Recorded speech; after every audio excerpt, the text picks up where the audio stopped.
Hey guys, so here's another thing I've been kind of hoarding to make a video about. It's one of these battery backups. Had it in the box. I was thinking of maybe changing the batteries because the batteries are dead on it. I was thinking maybe, you know, change the batteries or keep it or something, but I don't think it's worth it. I think the batteries are like expensive for this model. It wasn't worth it. I've done it with other models, but not really worth it for this one. So let's see what this looks like and see if you should scrap it or chuck it. Or I should say if you should scrap it whole or take it apart for more scrap value.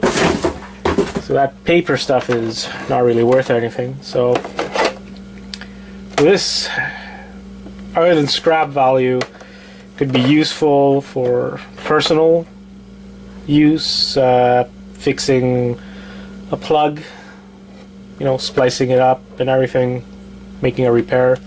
It could be useful, or someone might even want to buy something like this on eBay. Never really checked. I've always thought about checking, but I haven't. But let's go with scrap value on this. So let's see. Let's open this battery back.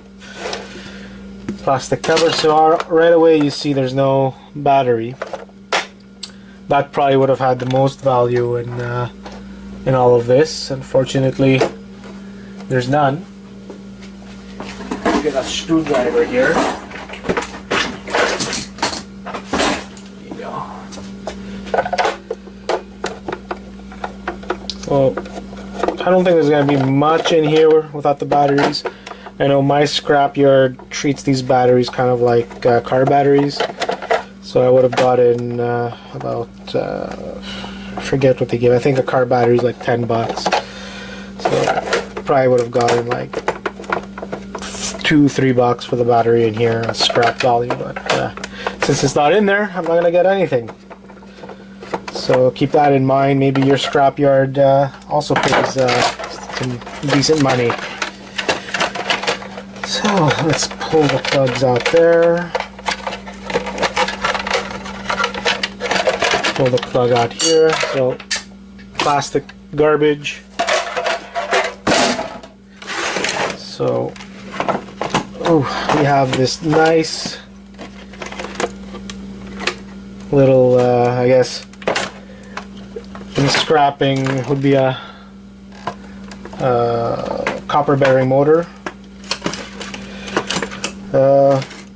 Some people might think it's useful to take this apart, get the copper